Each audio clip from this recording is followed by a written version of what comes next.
Hello and welcome to the From the Finney podcast with me, Jake. And me, Dan. So we're back to being a man down this week as Ollie's away in Jersey. However, this week we'll be talking about the 3-0 win against Wigan and much, much more.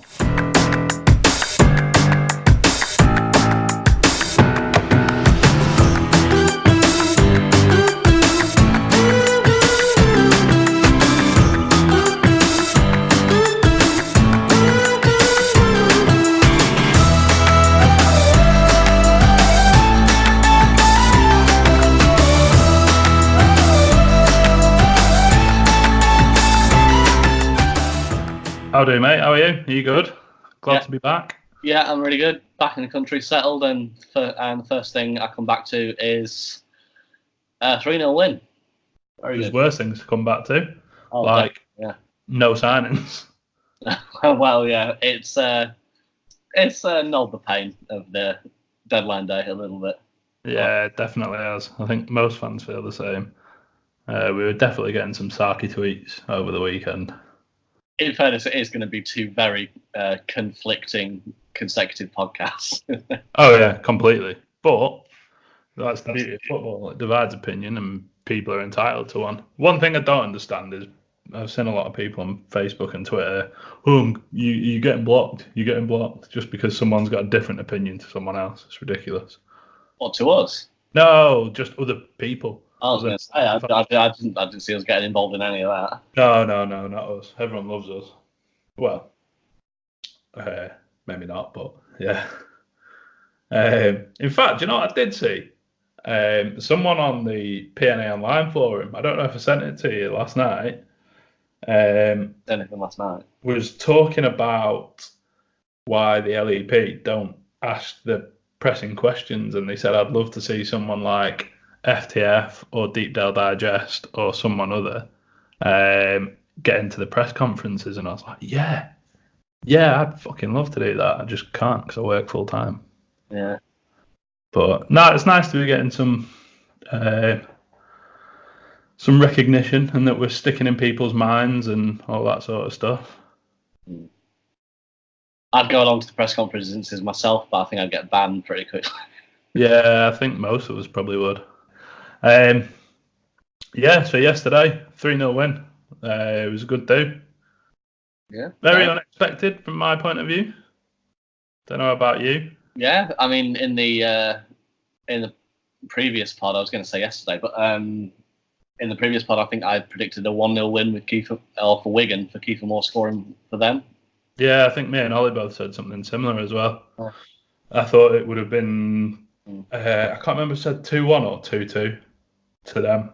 Obviously not 2-2 to them, but... To be honest, the Kiefer Moore thing was more like, oh, of course that'll happen, Murphy's Law kind of thing. But they'll come back and bite us in the arse. Yeah, but I think a draw was probably the most expected result. Yeah. Certainly on my end. And see us come out and absolutely smash it. And I think that's the key takeaway for me. It was a brilliant performance from the minute go. I'll admit, when I saw the starting 11 on Twitter, and I think a few other people were in the same boat, it raised a few eyebrows, but you got to hand it to the gaffer that he's got it absolutely bang on. He absolutely nailed it yesterday, and I think, as you say, when I first heard the team and heard Alan Brown on the bench, you just think, oh, hello, what's going on here? Yeah. But that's something we'll talk about later, I suppose, Alan Brown. Yeah, it is. One thing about Brown and Barkey both being on the bench is, I don't know if it was in the pod that me and Ollie did when you were away, or if it's maybe just something that we've spoken about. But in the past, I know we've referred to Neil's sort of persistent use of his favourites, if you will. Yeah. So, like you said, it was a bit of an eyebrow raiser that both Brown and Barkey, who I think you would put in his favourites category, were both on the bench. Especially with the running and the work rate that they both get through. But he absolutely nailed it. I think the big thing that raised my eyebrow was seeing Louis Moult up top on his own. Yeah. I think with Brown and Barkey, you've got to say, I mean, obviously they'll be in Neil's favourites, but they're up there in the top 5 or 6 players in the squad in terms of ability, I'd say, probably without being too controversial. Yeah, no, I'd agree with that. I think the one thing that, not so much with Barkey, but more with Brown recently, that he seems to have just gone off the boil toward the end of last season, and even in the pre-season games in some of them, Southampton one being prime example, he looks to have just, I don't know, I wouldn't say slowed down, but, a bit like Maguire did toward the end of last season. Yeah. Where the season with Brown was the fitness thing, but yeah, as you say, it sort of continued, and I just wonder if there might have been transfer interest that was kept hushed for Brown. Which maybe threw him off his game a little bit. Possibly. But I don't want to spark too many conspiracy theories. Yeah, I mean, let's just say we've not heard anything, so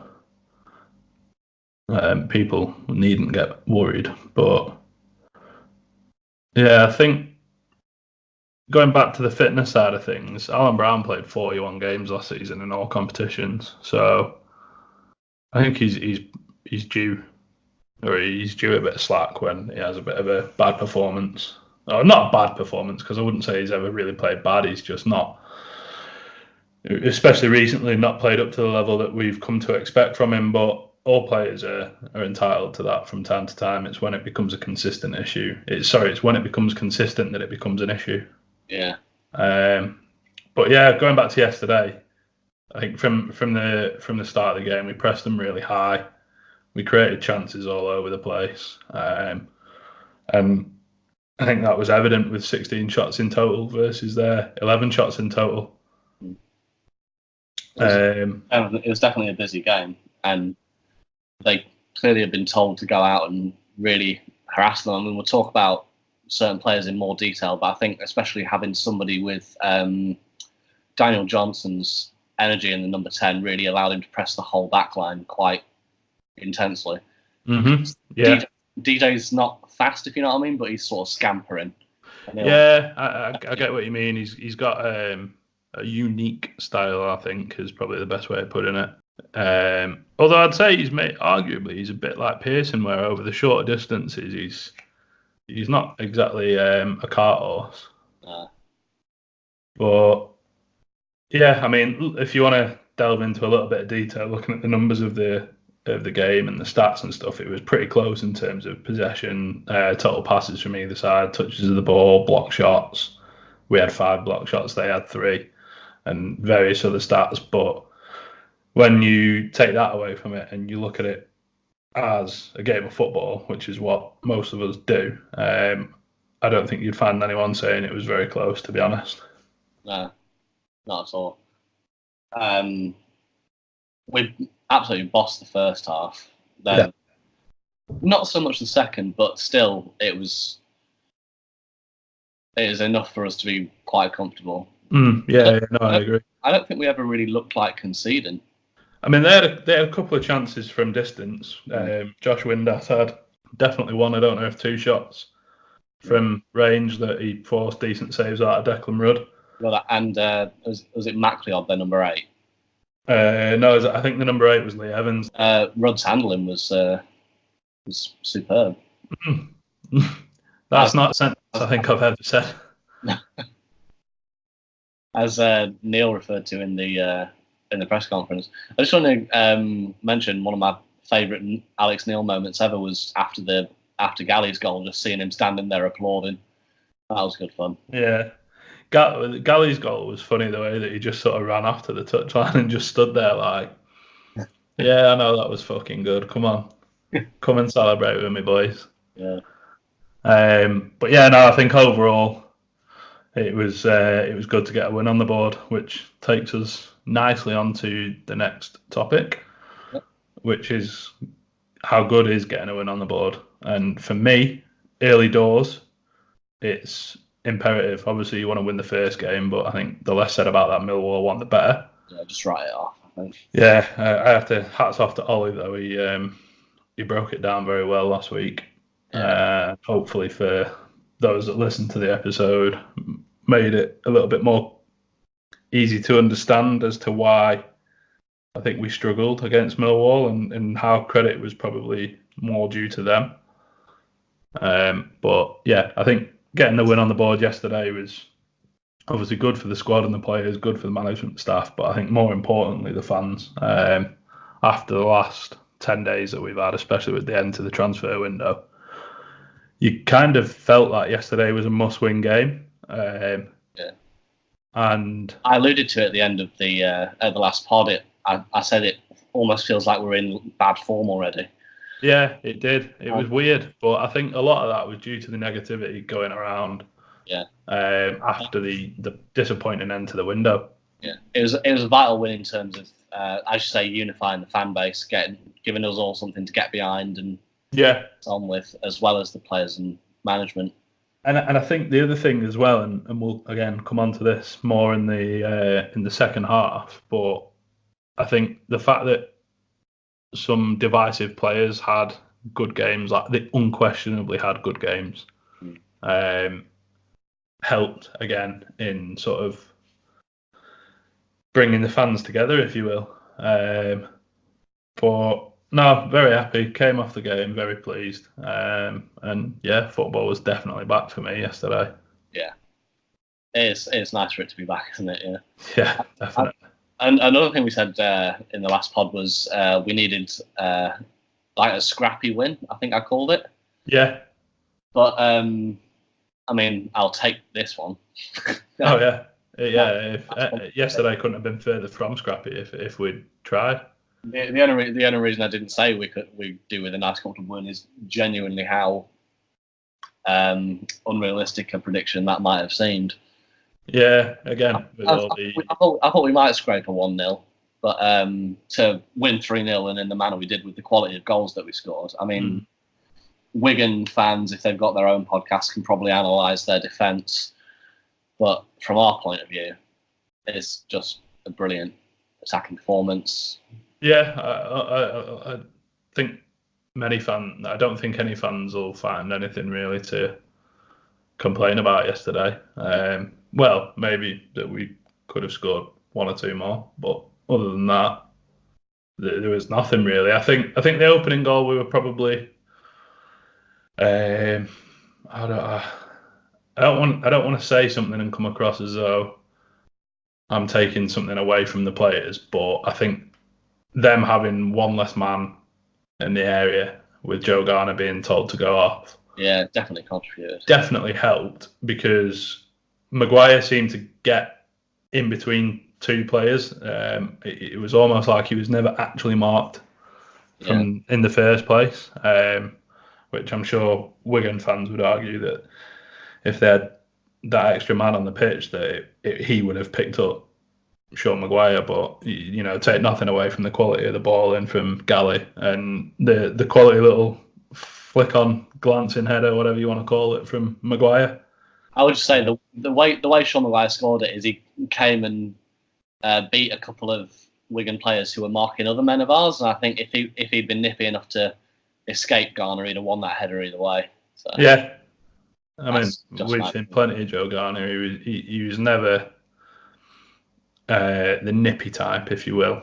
Maguire could have easily got away from him, I think. Yeah, you'd like to think so. I mean, the referee sent him off the pitch because he had a potential head injury. So, well, it was because the physios came on. So where I sit in the Finney, obviously he took that ball flush in the face, went down, and in typical Joe Garner fashion, he was, he took a few minutes to sort of gather himself, and then he was getting back up on the pitch, and you could see the Wigan players that were stood around him were like, they were waving to the medical staff not to come on. But I think, correct me if I'm wrong, and I'm sure someone will if I am wrong, but it's protocol that if the referee thinks there's a head injury, that he has to get the medical team to come on. Yeah. I think he waved them on. They'd just come on the pitch maybe about 10 yards or so. And obviously Garner wasn't aware, but the ref. Right. Say it again. And he got up and they went back. Yeah, he got up, they went back, but by the letter of the law, if the medical staff have come on, you've got to go off. Yeah. So he protested it a little bit and obviously ended up wandering off and stood on the touchline. And yeah, then we scored. Happy days. You'll find no complaints from me. Yeah, it's just as likely to happen to us at some point this season. Yeah, exactly. As long as people remind us that we're not allowed to complain when it does. I'm sure we will. I'm absolutely 100% confident that we will. Yeah. But the second goal. Again, I won't go into it too much because we're going to come on to DJ in the second half. But the quality of the ball that he put in, and then finding Louis Malt pretty much slap bang in the centre of the box. He got down to it well and headed it past Marshall. It was, again, high press. It was an example of how we'd set off playing from the start of the game. And obviously resulted in a goal, which, from a fan's point of view and from a coaching point of view, is what you want to see. Your tactics and your methods are paying off with that. I think the first two, very pleasing. And then the last goal, I don't really have the words to do it justice. It was the atypical Paul Gallagher, if you will. It's what he's known for. Quality from dead ball situations. It just... I mean, from where I was sat in the Finney, when I saw it happen live, I actually thought it had taken a deflection off one of the wall. And that's what had sent it past the keeper. I think a bit like Harrops. It was either against Sunderland or Cardiff. Oh, the Sunderland one nicked off someone's head, yeah. Yeah, I thought it was a bit similar to that, but obviously then saw the highlights and stuff last night. That was just a fucking worldie, wasn't it? It was just a fucking... on the postage stamp, literally. He had probably 2 foot of net to find, and he found it perfectly. Yeah, I mean, last couple of years we've always wondered about Gally and whether he'll contribute the same thing. But I mean, he had a hand in all 3 goals last night. Yeah. He put the corner in for the first. He played that brilliant ball into the channel for DJ. Yeah. The second, and obviously a free assist, if you will. Yeah, he had more than a hand in the third. He had a big hand in the third. But yeah, it was one of them that I think even if you'd have had David De Gea, or if you had one of the best keepers in the world in that, they would have never gotten near it. Never. It was just one of them that it was destined to find the back of the net. But talking to keepers, before we go on to a break, I think it's not about time, but credit where it's due, I think, for Declan and his performance yesterday. Yeah. Because we've not been the kindest to Declan, I think. No, but with reason, I think. Yeah. I wouldn't say that it was unwarranted criticism. Oh, no, not at all. Obviously, he's got his fans. He's got his detractors, if that's the right word. Are they? I don't know. Anyway, he's got his fans. He's got people that don't like him. And I think the one thing that we always try and do is to be critical in the right way, if you will. You know, we base things off not just what we see, but try and delve a little bit deeper into things with sort of facts and figures as well. So I don't think the criticism that Declan's received from us, whether he's heard of it or aware of it, I have no idea. But obviously there's a few hundred people that listen to this podcast that are, and that follow us on social media. But, you know, I'll hold my hands up. Like I said before, credit where it's due. He played really well yesterday, made a couple of decent saves, kept a clean sheet. But I think, like you mentioned before, the biggest thing for me that stood out was his confidence and his handling of not just the ball, but everything that sort of came the back five's way. It was... it's one game, so I don't want to say... exactly. I don't want to say he looked completely different, completely a changed goalkeeper, if you will. Quite yet. No, he's got to show that consistently, hasn't he?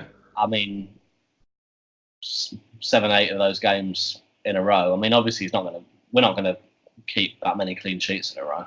No. Well, I think did we not keep 11 in a row with Pickford in that? Sorry? Did we not keep 11 clean sheets in a row with Pickford in that? Well, I think Pickford's a special case, isn't it? Very true. Yeah, I take that back. I'm not trying to compare Pickford to Rudd or vice versa. It's unfair on both. Yeah. But yeah, we'll see. We'll see with Rudd. He had a good game. His handling was very good. He seemed quite assured in everything he was doing. I think one thing that took me by surprise was in the second half, someone played a pass back to him, and I think Kiefer Moore was chasing it down, and it looked to be on his wrong foot, and he just sprayed a pass out to the left to either Ben Davies or Andrew Hughes. I can't remember who it was. And I just looked at the guy I was sat next to, and I was like, "Did you just see that?" I thought his distribution was very good yesterday. Yeah, I was like, he's just spraying passes around like he's bloody Xabi Alonso. There was a moment in the first half where he found Darnell Fisher with a 75-yard ping out to the right as well. He was loving it. No, every credit to him. He had a good game yesterday. But as we mentioned just a minute ago, for me, he's got to show that form consistently now. He's shown he can do it, and he showed him in flashes last season he could do it. The game against Norwich was probably one similar to yesterday that stood out. But out of a whole season last season, that's just one game. I can't really think of any of the games last season that he had total control from start to finish. I think for me, he can still change my mind, but it's a very long road ahead. Yeah. And the fact that he's only got this season left on his contract, I would say that my mind still won't be changed come the end of the season, but we'll see. And I've no doubt people will pull me up on that again on social media. You wouldn't give him that long? I think if he has a good season, I'd probably be all right with him staying.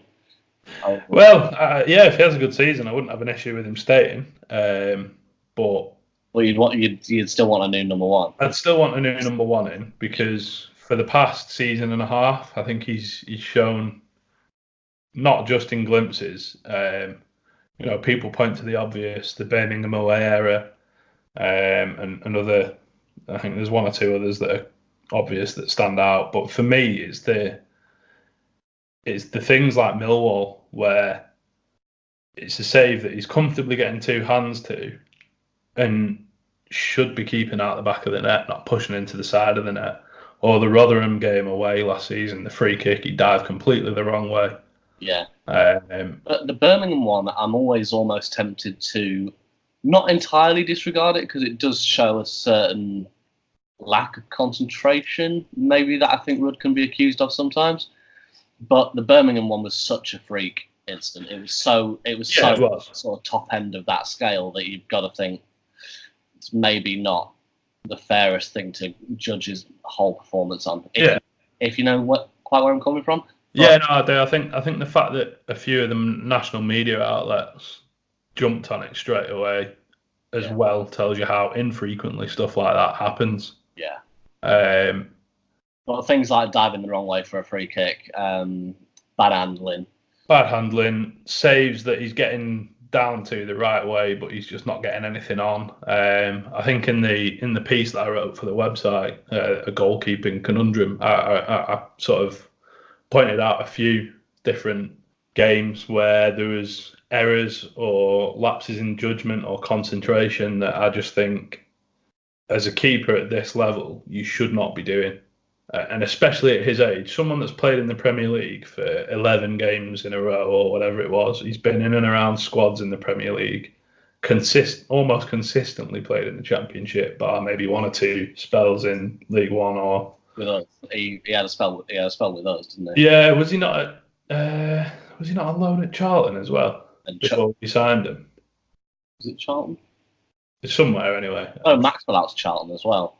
So that's I'm sure again someone will take great pleasure in giving us the facts, but hopefully we aren't peddling nonsense. But yeah, for someone of his experience and who's played consistently at a high level, Yeah, he did. He did have a loan at Charlton. Yeah, I thought it was. It was a season before we signed him, wasn't it? Yeah. Yeah. Yeah. Oh, it was after he came on loan to us for the first time. Yeah. Oh, yeah. Yeah, my memory's not that bad. So yeah, he's got. For me, he's got a long way to go to prove that he's a good enough keeper at this level. I mean, fucking hell, if we end up winning the league with him in net as number one, what have I got to complain about there? Nothing. But I think everyone will agree with me that the chances of that happening are slim to none. But no, I think to wrap part one up, I think we'll finish on a well done deck. Good performance. Yeah. Plenty of positives to take from it. Aside from the clean sheet, and let's just see more of it. Really, I don't think you need to say anything else other than that. However, I will say, I don't really know what that says for Connor Ripley. I assumed he would start the season, Ripley. I think most people did, to be honest. I'm not one for speculating, and I don't know if this is true or not, but it's been doing the rounds on social media and whatnot that Connor Ripley's a bit of a pain in the arse in the dressing room and around the place. So, again, I'm not saying that's true. So, take from it what you will. But yeah, that's the word on the street, if you will. Yeah, it's a strange one because obviously we don't know that for a fact. No, you can't unless you actually work with the guy. But we tend to do our research into players before we sign them. So, I suppose you never know until they're actually in, do you? It would be an odd thing, wouldn't it? Because I'm sure it was at the last fans forum. Alex Neil said that they do as much, if not more, research into a player and him as a person and his personality as they do into his ability before they sign him. And I'm sure he said that he would rather sign a player of lesser ability if he was a better person over a player who was better but had a shit attitude. Yeah. So yeah, the fact that if it is true about Ripley and we've brought him in, it begs the question of how has that happened. I think I'm still of the opinion that Ripley was a little bit of a panic buy. Yeah, I think he was. When it became clear, well, I mean, obviously we've said Rudd's had a decent game last game, but to go back to slagging him off in a way. There'll be some people that'll just be like, you just can't help yourselves, can you? But I mean, when it became clear in January last year that neither him or Maxwell were at the time a reliable option, yeah, we were getting on towards the 28th, 29th of January, and we thought, oh, we better get someone in here. I mean, there's only so much time you've got to do research. Yeah. Personality, I think we just sort of ended up with Ripley because he was available. I think at the time it was clear that Maxwell wasn't going to play for us again. I think the other I think the other thing that you have to question is the Michael Crowe buy. Oh, well, he's, as Ollie frequently says, it's almost like he's just been brought in as a bloody mascot. Yeah. He had one game, he was shocking, and he's never been anywhere near since. I think he was brought in as a third choice keeper because I don't know if Alex Neil wants to use Matt Hudson. Yeah. I think Crowe was brought in as a third, just a safe option. I don't think we'll be paying him very much because he's one of those players who's had a strange career, being a third choice goalkeeper for most of his career. He's only ever made 20 odd appearances. If that, something like that. Yeah, it's an odd one, but yeah. I think we've covered the keepers enough, haven't we, in the past? Yeah.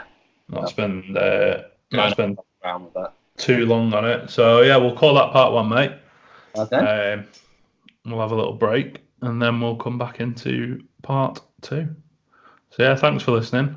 Stick with us. We've got plenty more to come.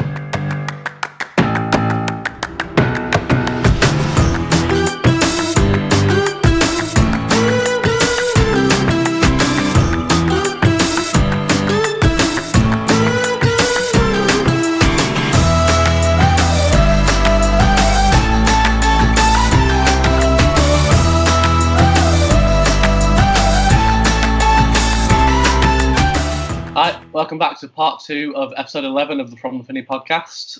In part 2, we're going to talk about Daniel Johnson, Louis Moult, and the Brown Gallagher Pearson conundrum in midfield. So, should we start with DJ? Yeah, I think yesterday was probably one of his best performances in a long time for us. Oh, definitely for a while, yeah. And the fact that that came with him playing as a number 10, I think, is no coincidence. I think DJ as a number 10 is an emphatic yes from me. He's shown over the years that he's been here that he's exceptionally creative when he wants to be. Much like Gally, he can find a pass. And yeah, like we said yesterday, he played in that 10 role, much like he did when he first came in when we were in League One. And I think he scored 10 goals that season. Yeah. Obviously, he's already off the mark in terms of assists with getting 2 yesterday. But I think as well as the creativity yesterday, he showed how much of a nuisance he can be in that position. He won 2 free kicks early on that were in and around the box that on another day could have resulted in more than what they did, which was nothing. He seemed really nicely with Billy Bowden as well. They seem to have a bit of an understanding together as well. Yeah, I think with both the wide players, I don't know if I noticed it more because it was on my side of the ground, but I think the way that he sort of interchanged and linked up with Maguire on the left, and the two of them sort of swapping over and crossing around worked really well. And obviously that paid off for Louis Moult's goal. Yeah. I think the constant movement between the front three in general, to be honest, troubled Wigan. But the way that he switched sort of in and out with Maguire, obviously before the Louis Moult goal, he was out wide. Well, he picked the ball up just, I think, on the corner of the 18-yard box, knocked it out wide, found a bit of space, looked up. And I think that's the key point. He looked up and he saw that there was an opportunity to get the ball, and he didn't do what often players do, and that's just smash a ball into the box and hope for the best. Yeah. Yeah, he actually looked up and picked a pass, and obviously found Louis Moult, who got down to it really well and put us 2-0 up. But I can't really say too much about him, to be honest, other than he was just fucking great yesterday. We have been his harshest critics sometimes, DJ, especially when we sat and watched the Southampton friendly together. Yeah, he looked nowhere near it. Particularly questionable that game, but I think in the 10, the way Neil tends to use the number 10 is to have them running down into the channels. So yeah. We've used Alan Brown there before. He's not the quickest. So it's not the quickest, but what he will give you, and I think it showed yesterday, is that DJ tired quite a lot toward the end. Alan Brown, I'm not saying he doesn't get tired, but he will just never ever stop giving everything. Yeah. But DJ moving into the channels is very, very, very effective. Yeah, like you said, his link-up play with Bowden on the right and obviously with Maguire on the left was key in terms of moving around the front three, created space for the likes of Louis Moult to run into, or the full-backs. It was just overall a good performance. I think for me, yesterday, he was my man of the match. I think it's the only thing that annoys me a little bit about the man of the matches that get officially given at games is that I think it tends to go with the scorer or best goal. Yeah. If there's 2 or 3 contenders, it'll generally be the one that scored a goal. Yeah. But I think DJ worked his bollocks off. He got 2 assists. He wasn't directly involved in winning the free kick for Gally's goal, but obviously he was involved in the free kick, so that was his second assist. Yeah. But no, yeah, I think he was definitely my man of the match yesterday, without a doubt. Yeah, I'd probably say so. Although I'd also been tempted to give it to Bowden, but that would have had to actually come from the stuff that Bowden did. Yeah, see, we were saying at half time that we thought Bill had probably been a little bit quiet. There'd been, in terms of his contributions, he looked like Billy usually does, which is, for me, the best that we've had at the club since McGeady in terms of technical ability. He can go either way. He's comfortable on both right and left feet. He can beat a man or four. And some of his I hate using this word, but some of his skills yesterday makes me feel like I'm in primary school. And his techers. yeah, some of his techers yesterday were just unbelievable. I think there was a point on the right hand side in the first half where he had 3 or 4 Wigan players around him, and about 3 times I'm thinking he's fucked it up. He's lost the ball, and then he ends up like running into the box and getting a cross off or a pass off. Yeah. It's like, flipping out, man. How'd you do it? But I think, like we've said in the past before, if you're wearing the R9 boots, you know you're a baller. You're either a baller or you're a bullshitter. You either think you're really good and you're not, or you are actually really good. And Bill is really good. Yeah. But yeah, I think going back to DJ, hats off to him. I think the other thing, and this is more a criticism of Alex Neil, but obviously he sees more of him in training. He's used him, I think, in the wrong position. And I don't think many people would disagree with that. He's usually played as part of the sort of deeper line. Yeah, the deeper line, sort of central 2.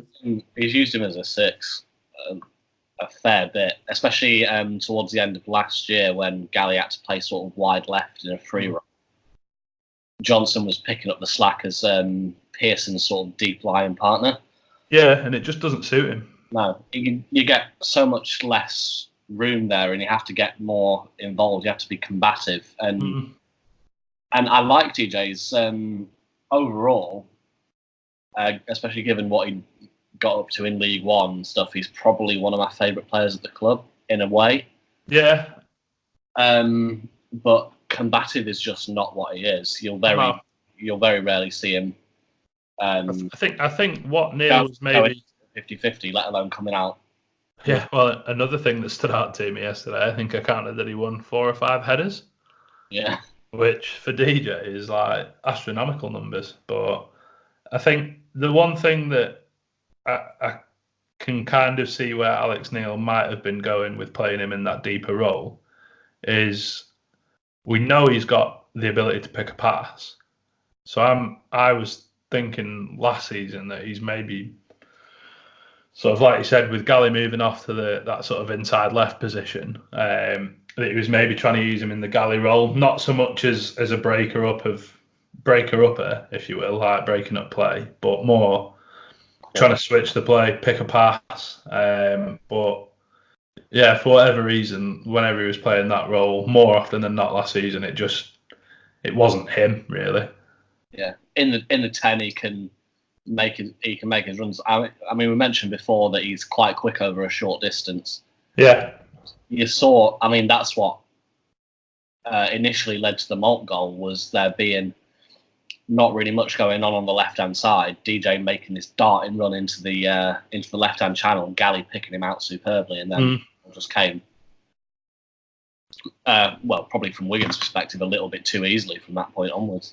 Yeah, I had a quick skim over Paul Cook's post-match words yesterday, and he referred to yesterday as deja vu, which, yeah, I'll give him that. Probably was from a Wigan point of view, definitely. But yeah, I think, like I said at the start of this sort of segment, it's a massive yes from me. I'd like to see DJ in that role more often. Definitely think so. Especially because when we broke, we sort of moved into a 4-1-4-1 with just a front 5 really going forwards. And DJ would get himself in there, and that's sort of how he scored a lot of goals. Really, I don't know if you remember, but really early on, when just after we signed him in League One, Yeah, he took a couple of games to settle in, but then he scored in something ridiculous, like 7 of the next 10 games. yeah, it was. That was by getting forward almost as a second striker and get a little bit Frank Lampardy, sort of arriving late in the box and finishing off. Yeah, I think one of the standout things from that season for me about DJ was his ability to do what I call the Gallagher role, where he would get the ball to feet and not immediately have an option on. And I mean, people have probably seen it from Gally many, many times, but he does this thing where he'll roll his foot over the top of the ball, sort of like create a bit of space for himself, and then he just pings the shot off. And DJ, when he came in League One, was doing that as well, and was just he would find pearlers, bending shots into the bottom left, top left corner, right corner. Sorry, bottom left from the right hand side specifically would be. Yeah, from either around the edge of the box or just outside the box. And I think that's one thing that has gone out of his game a little bit. Obviously, he's taken penalties quite often in the last few years as well. Yeah. One goal like that I particularly remember is Charlton away. The game that Gally scored that insane goal. I don't remember anything other than that insane goal. The third goal that game was one of those where Johnson picked it up on the edge of the box, just shifted it out of his feet and bent it into the top left. That was a worldie stuff, but he's got it in his locker, definitely does. But like you said, I think him playing in that 10, sort of in behind, his ability to sort of pick a pass in the tight spaces is really good. And again, that showed yesterday. He's a very technically gifted player. I think if we do use him in the 10 from now on, we may have to. We've been talking about Harrop a little bit on the pod recently, and whether he's been given enough of a chance, whether he'll ever actually come good. I think with Brown as a right-footed option in the 10 and DJ as a left, it's going to become more and more difficult to see where Harrop's going to fit into this side. Yeah, I've seen it online and on social media over the last few weeks, but I wouldn't be surprised if come January Harrop ends up going out on loan. Barring injuries or a serious drop in form from someone, you struggle to see where he gets in. Like we said in the other pod, he's played something like 46 games for us in his time here. Now, most of them were off the bench, but I think that says something in of itself as well. Yeah. It also shows he's not doing enough in training to really boost himself ahead of these players. Yeah, you'd think so. Right.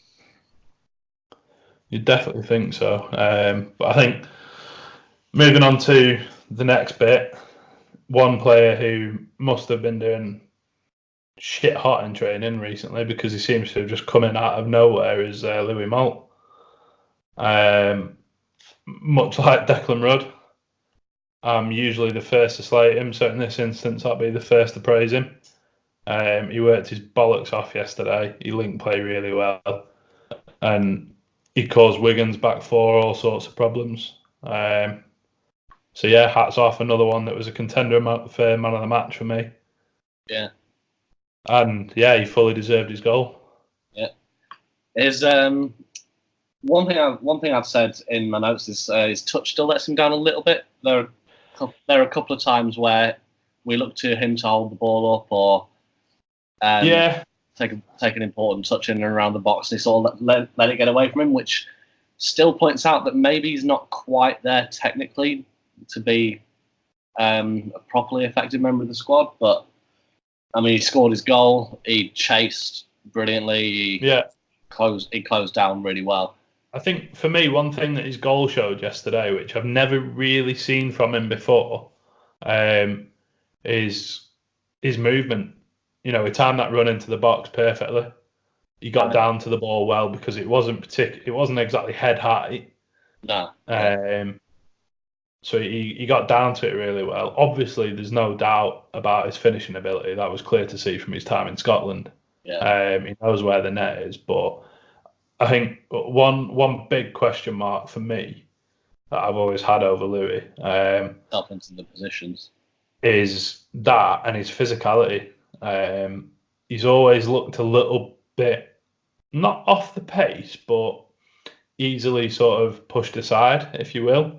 Yeah. And the lads that I was sat with yesterday, we noticed that he looks to have bulked up a little bit over the summer. He seemed to fill the shirt out a lot more than previously. I mean, it could just be that we've got tighter shirts. I don't know, but he did look to have bulked out a little bit, and I think that helped him yesterday. Obviously playing up against someone like Kipre at the back for Wigan, who's an absolute man mountain. Yeah. Yeah, that coupled with his mobility, because I think we've never really questioned his mobility. It's more been his physicality and the rest of his play. Yeah. But yeah, no, absolutely. Hats off to him. Hats off to the coaching staff, because you'd imagine that they've worked a lot with him over the summer. But again, it's weird because the word was that he was all but set to leave on loan. Yeah. I saw from a local journo down south that Charlton were close to a loan move for him, so I don't know what's happened there. But Maybe I'm not complaining. They signed another striker, and we thought better keep him around. Yeah. But I think what yesterday's performance for me does bring up is if Louis keeps that sort of performance up and the manager keeps playing him, I really struggle to see where Stockley's going to get a look in, bar an injury or cup games. When he came off the bench, he did quite well. I mean, I know. Do you think? I honestly thought he did next to fuck all when he came on. We differ in opinion, I think, on Stockley a little bit. Yeah, I think we do. I quite like him. There was one moment in particular that stands out. He collected the ball, took a great touch, beat a man, and then pinged it out to I think Maguire on the left-hand side. And it's just, he definitely has the ability to link up. He just needs to do Yeah, that. he does. I'm not questioning that. On a more consistent basis. But I think off the bench, he's a great option. Oh yeah, definitely off the bench. I just think for Jayden, you'd imagine that he's looking to become more of a regular starter. Well, and I suppose if Malt's scoring goals, then it's up to Stockley in training and off the bench to muscle him aside. We'd rather be picking between two strikers who are really pushing than two strikers who just aren't scoring goals. Oh yeah, without a doubt. Don't get me wrong, it's not a bad position to be in if one's scoring goals and the other one's chomping at the bit to get on. But yeah, I fail to see how he forces his way into the manager's thinking. But again, it's as it stands at the moment, it's credit to Louis. He's got to keep them performances up. And like you said, it's up to Jayden to come off the bench and change the manager's mind and force a way in. And I suspect an opportunity will be Tuesday night at Bradford. Yeah, I think he'll start that, as will a lot of people. Yeah, we might actually see Josh Harrott for the first time this season. Yeah, I think Harrott will play. I think Bayliss. I think Rafferty will play. Yeah. Bayliss will get a debut. Andre Green will probably play. Yeah, I was going to say I think Green will play. I think Rafferty will play at left back, and I think either Clark or Fisher will play again at right back. I think Jordan Storey will come in for Patrick Bauer or Ben Davis, but hopefully Bauer, and I think keep that sort of balance right in the centre of defence at least. The right foot, left foot balance. Yeah, and then I would suspect Ripley will play in that. However, after Rudd playing well yesterday, I wouldn't be against giving Rudd the nod again, just to try and keep that confidence. Yeah, but then if we go ahead and get beaten by are they League Two? Yeah, they got relegated last season.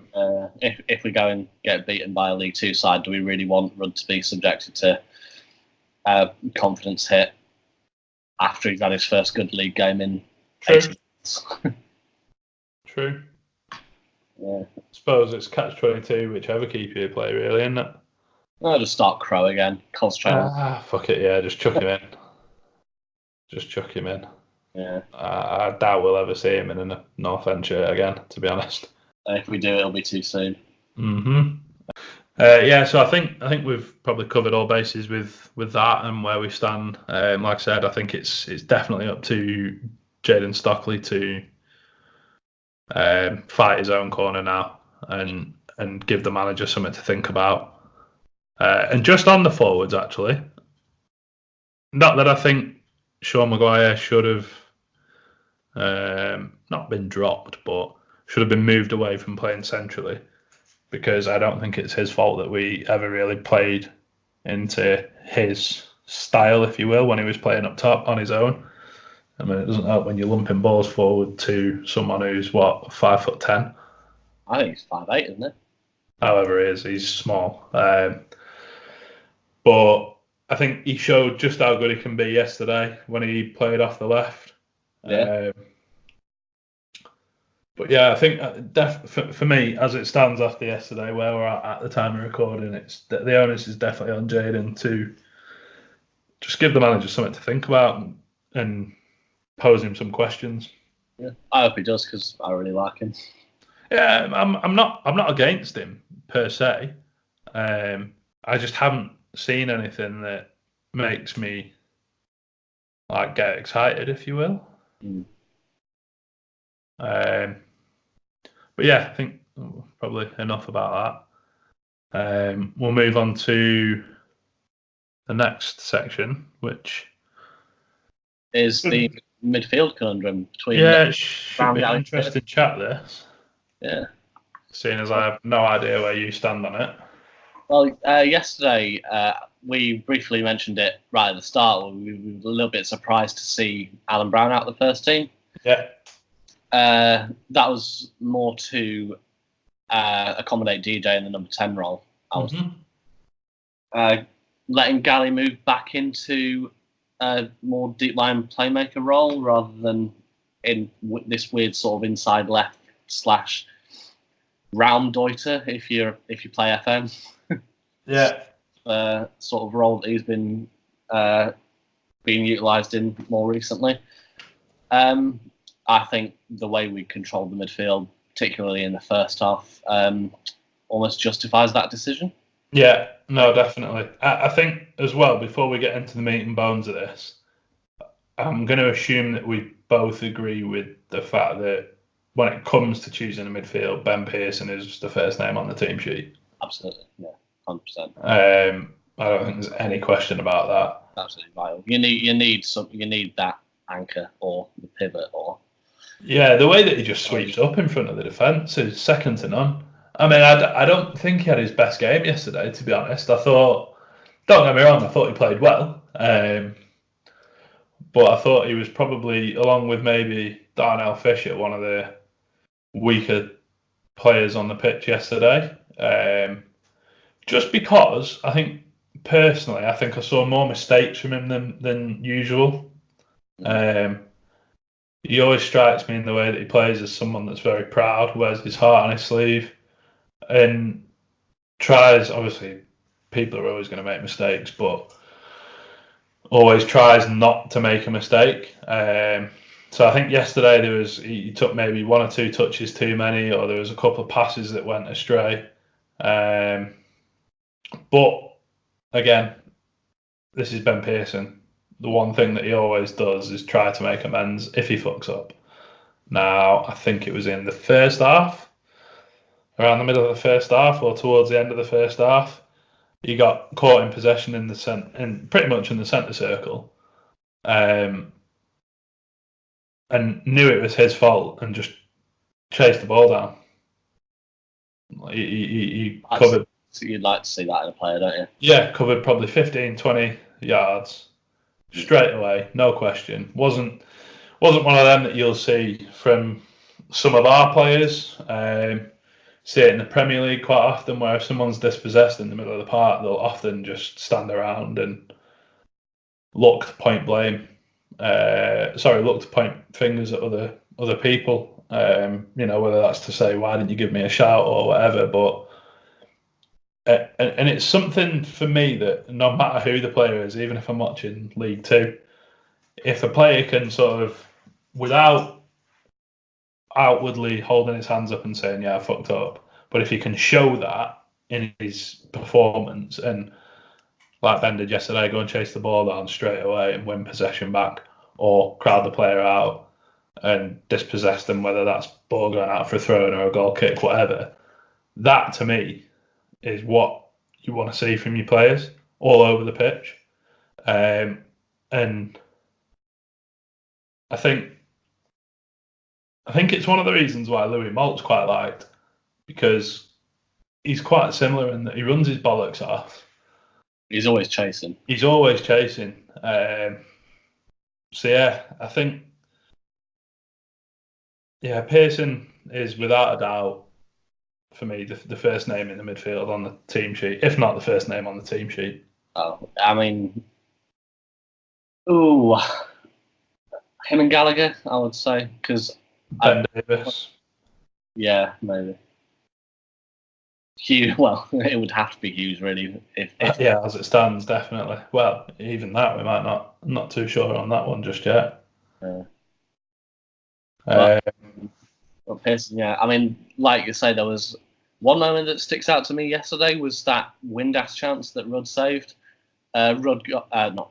Pearson got suckered into midfield quite easily, and then the ball bypassed him. Yeah, and that's what created the chance. I just think sometimes when he's not having his best game, and it's not often because Pearson is usually right up there, top 10 percentile, if you know what I mean. If you were giving players ratings out of 10 for games that he stays on the pitch for no reckless challenges, you'd say Pearson probably minimum would always come away with a 7.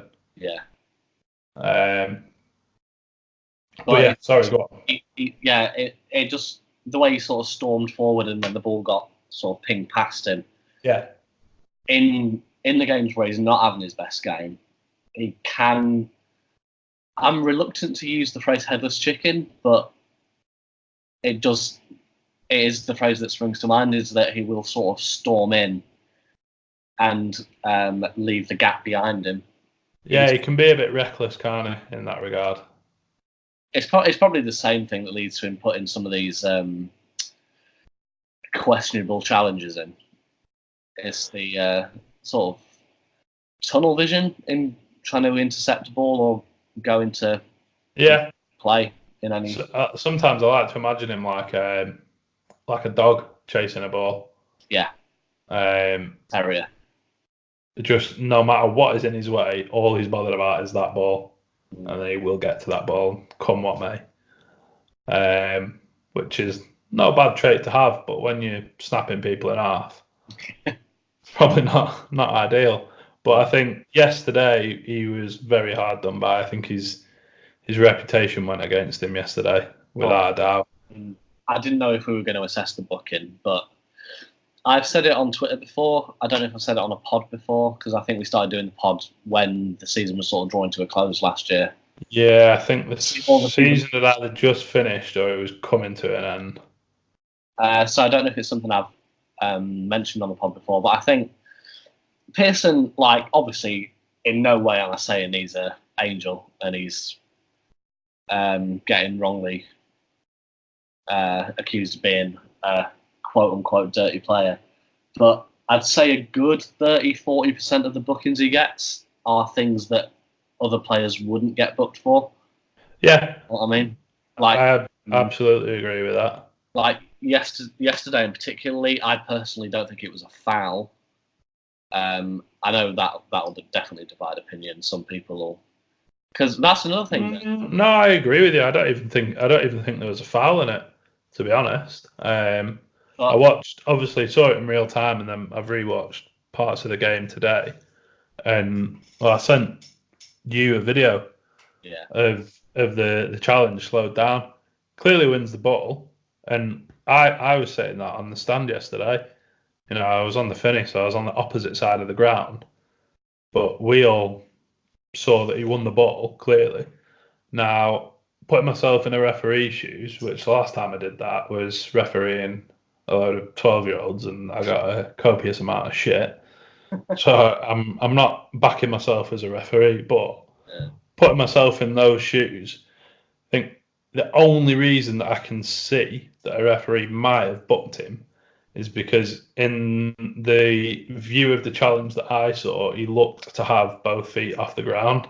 Now, by the letter of the law today, and again, people will probably correct me if I'm wrong, if you go into a challenge with both feet off the ground, it's considered reckless and you're considered to be not in control. So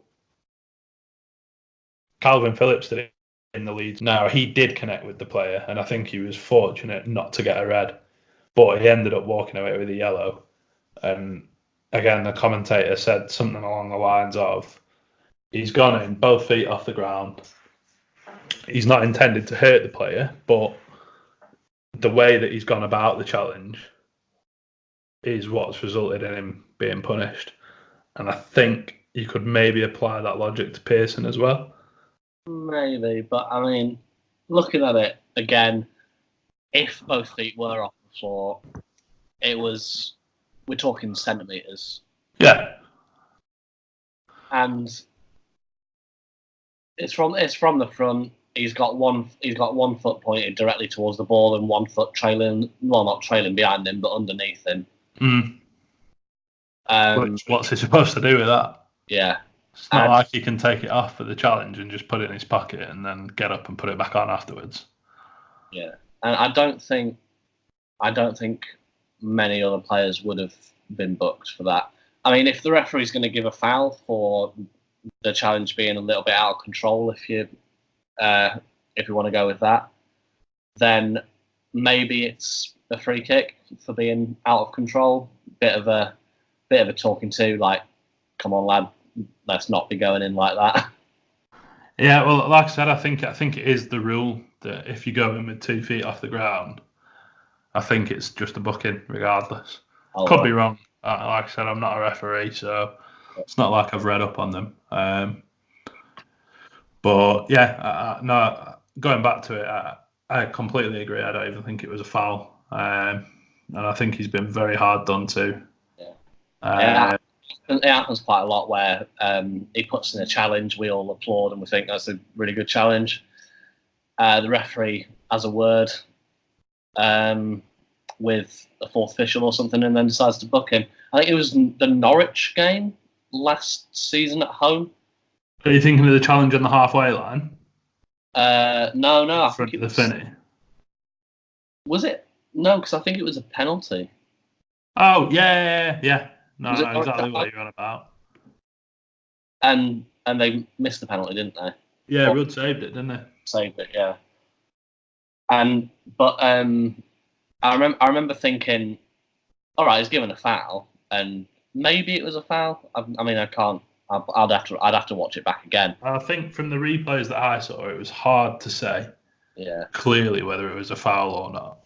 But that one sticks in the mind particularly because he clearly gave the penalty, then started walking off to the edge in the way the referees do after they've given a penalty, to sort of assume their position to watch the penalty from. He then saw that it was Pearson who'd put the challenge in, and at that point decided to get the yellow card out. And I know that smacks of like conspiracy in a way. Having North End tinted glasses on. Yeah. But I watched it back a couple of times and I couldn't see a point at which he looked like he was going to book him until you realised who it was. Until he realised who it was. Yeah. I think that was the case quite often last season, though, wasn't it? That we would see a tackle, whether it be at a home game or if we've not attended an away game, on social media or on TV. And again, we could be accused of North End bias, but seeing it and just thinking, how the hell has that been given? Let alone how's he got a yellow card? I like to think I'm fairly unbiased. Well, obviously, I struggle to be completely unbiased, but I like to think I'm fairly objective when it comes to looking at situations like that. Yeah. And I just think Pearson gets booked for his name. Yeah, I think his reputation definitely precedes him, doesn't it? Mm.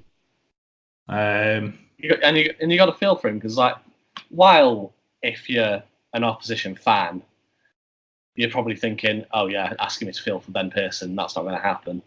But if he's trying to, I mean, he often says that he's going to try and sort of clean up his act. He's going to try and get less yellow cards.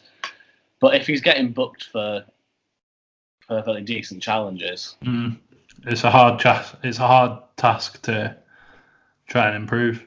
Yeah, because I mean, either he changes who he is and he stops putting tackles in, which would just completely take away from him as a player. Yeah, it would. I mean, he's got the technical skills to still be a good player without it, but it would change him massively. Or he's just got to accept the cards, and I don't. It'll sound a bit whiny, but I just think it's unfair. Yeah, no, I completely agree. But going back to the sort of midfield conundrum, if you will, obviously, I think we've made it pretty clear that Ben is the first name on the team sheet. I think the question comes in that DJ's played really well yesterday in the number 10, which is where Brown usually plays. Then we've got Galley, who sort of sat in alongside Pearson. You've got to ask questions then of where does Alan Brown fit in? Now, obviously, Paul Gallagher's 34, I think. He's going to struggle to keep that level of consistency up over a season, I would imagine. Yeah. And I don't think I've ever really seen much from Alan Brown when he's played in that position alongside Pearson to make me think. When he drops further back, he's a lot less effective. Yeah. Like we said before, he's got the legs to get around the pitch, which is why I think him playing in that number 10 position, especially away from home, suits him really well because he's just got the energy to keep the ball up the top end of the pitch for us, just from his running and his ability to get about the pitch.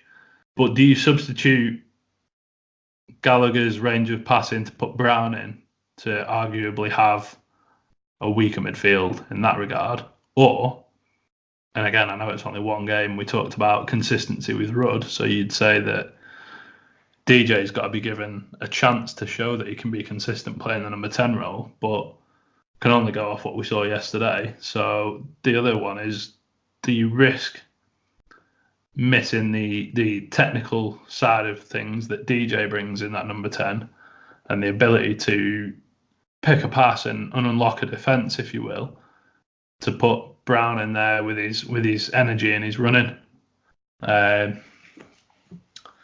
So yeah, for me it is a bit of a tricky one. Absolutely love Alan Brown, don't get me wrong. Yeah. He's one of my favourite players at the club at the minute. But if we keep up performance levels like yesterday, I struggle to see where he gets in regularly. I mean, I was thinking about this before we recorded, and Alan Brown's too good a player to leave out on a consistent basis. He was joint top scorer last year, or did Robinson beat him by 1 or 2? I think they both got 12, but I don't know if that was 12 in all comps or. I think it was in the league. Anyway, they both ended on 12 goals. I'm almost certain. Yeah, he's a good goal scorer. Yeah, I think his ability in terms of on the volley, on the half volley, he can strike a ball. I mean, he's got his own bloody wonder goal compilation. Yeah, but I just don't think he has the. Oh, he can pass the ball though. That's the thing. Yeah, he can. I think his range of passing is good. Yeah, but would you put him on a level with Gallagher? I was thinking more with DJ in terms of So playing in that number 10. In terms of key turning passes and getting through, if you will. But yeah, I thought he might be used more in an away game. Brown. Yeah, I think he would suit that. A 10 plays more as an 8, if you know what I mean. Yeah. But I don't know. That's again it's a tough one, isn't it? Again, this is one of those things where it's a nice problem to have. Definitely. Where we've got lots of players who seem to be more than capable of doing a job for us. You definitely can't say the same about left back at the minute. No. But we've just got to choose which job we want doing on any specific game. It might vary from game to game. I think that clears it up, though. To be honest, I think it makes it less of a conundrum and more of it comes down to how the manager sees fit on certain games and against certain opposition. Yeah. I think maybe he made a mistake in playing Brown in the 10 away at Millwall, and pretty much lining up in the exact same way that he did last year. I think DJ, based off, again, I know it's only one game, but based off yesterday's performance, I think DJ would have been better suited playing in the 10 against Millwall and trying to pick a pass and unlock the defence to create an opportunity or two for us. But anyway, that game's gone. We can't obviously change it now. But yeah, I think depending on the type of game, for the most part, will depend on who plays in that position. But I think the key thing for Alex Neil at this point now is to actually play players in their position. Yeah. I think, obviously, we discussed it with DJ before. He doesn't really suit that deeper role. We've talked about square pegs in round holes a lot with the fullbacks and looking at Joe Rafferty as fourth choice right back, but second choice left back. Madness. Third choice right back. He's only got Clark and Fisher ahead of him. Oh yeah, third. But yeah, DJ was probably a player we could fit into that category of being used in the wrong place. Yeah, without a doubt. Used him in a deep line role, and it's good to see he's now being thought of as a number 10. Hopefully, that is a more permanent thing. Yeah, fingers crossed. Definitely. And then you've got Gallagher, who keeps surprising me. Yeah. There's never, in my eyes, been a doubt about his ability. I think it's more his capacity to get through a game, which you would imagine would become less and less through the season. I would be gobsmacked if we saw him in any shape or form on Tuesday. Maybe he'll be on the bench with Ledson being banned. But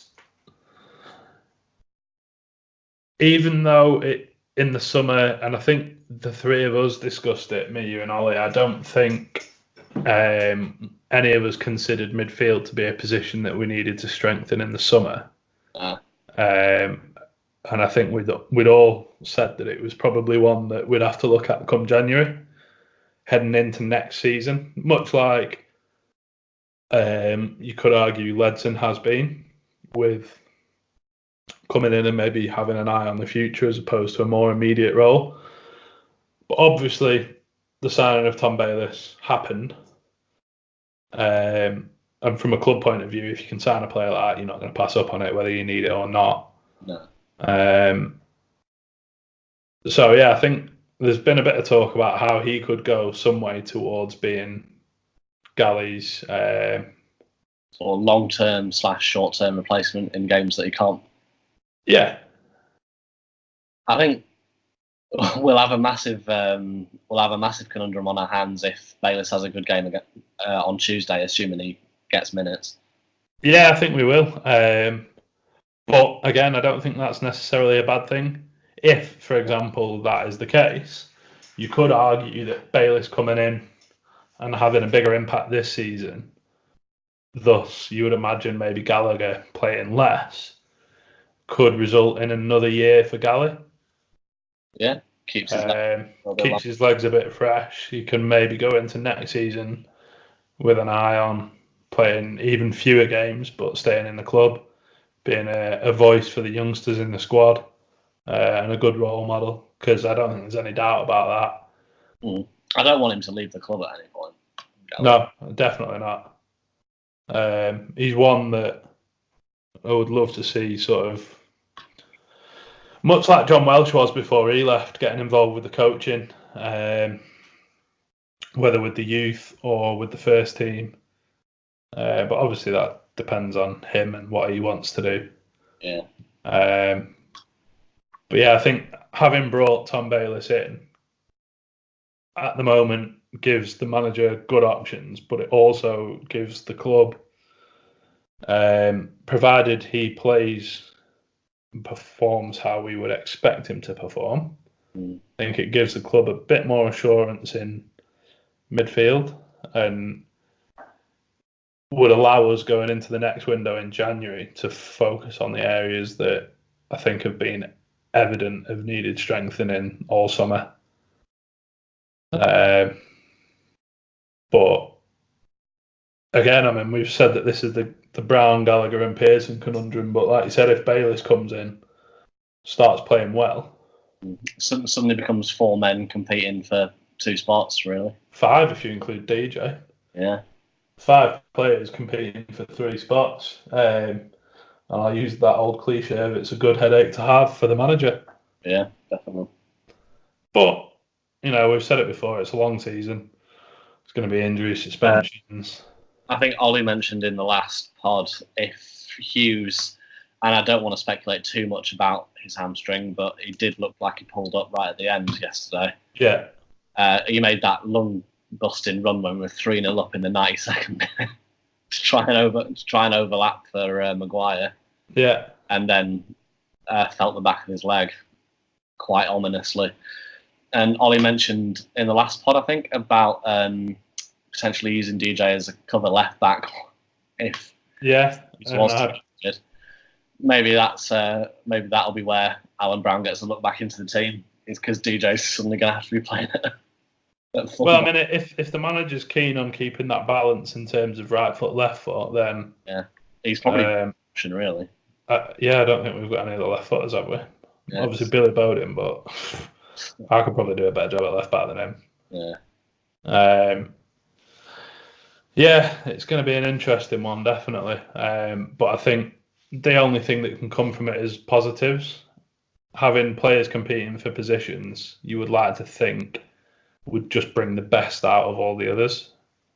So much like the sort of Louis Moult, Jayden Stockley situation, you would rather, from a managerial point of view, have that as your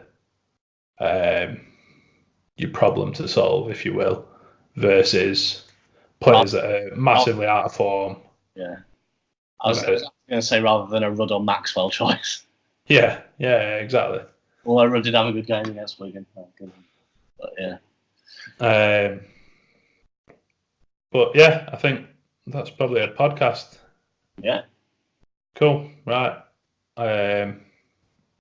So thanks for listening to episode 11 of the From the Finney podcast. As usual, you can subscribe to us on Apple Podcasts, Spotify, and whatever other platforms you get your podcasts on, if they allow you to subscribe, which I'm sure they would. Sounds a bit beggy, but if you could leave us a review on Apple Podcasts, that would be mint. I think we have 8 at the moment, and we're currently 5 stars. So yeah, if you could leave us a review, that'd be wonderful. As usual, we're on social media. We're on Instagram, Facebook, Twitter. Twitter followers are building up nicely. I think at the time of recording, we've got 740. So yeah, if you're listening to this and you're not following us, or if you've got friends who are North End fans and they're not following us, then get them told. I'd like to hit maybe 1,000 followers by Christmas. What do you reckon, Dan? Is that a reasonable target? Yeah, I mean, we were talking about that in about June, and we only thought 1,000 by Christmas. Maybe sounds a little bit unrealistic, but we're getting there. Yeah, slowly. Watch now. podcast goes out, people listen to it, unfollow. Anyway, yeah, so if you're not already keeping up to date with us on social media, then just have a look on Instagram, Facebook and Twitter. We're on there. Just search for From the Finney and you'll find us on there.